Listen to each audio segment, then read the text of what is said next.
जिल्हा परिषदेच्या उपाध्यक्षपदी या ठिकाणी निवड होत असताना फक्त आंबेगाव नाही तर संबंध पुणे जिल्ह्याला या ठिकाणी अजितदादा पवार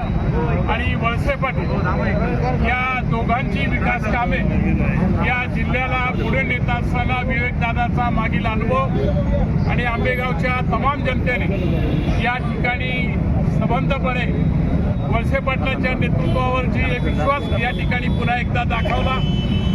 जे भरभरून यश या ठिकाणी आपल्याला प्राप्त झालं आणि त्याच माध्यमातून आज आमदार वळसे पाटलाच्या एक विकासाची गंगा या आंबेगावतून पुढे जाण्यासाठी जिल्ह्याने आणि आदरणीय सुनेत्राताई पवार राज्याचे उपमुख्यमंत्री यांनी पुन्हा एकदा पंडितदादा विवेक वळसे पाटील यांच्यावर विश्वास टाकून या ठिकाणी जिल्ह्याचा कारभार त्यांच्याकडे दिलाय। त्याबद्दल आंबेगावच्या तमाम जनतेचं या एकदा पंडितदादाला सर्वसामान्य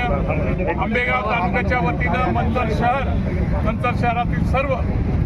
नागरिकांच्या वतीनं नगरपंचायतीच्या सर्व महिला सर्व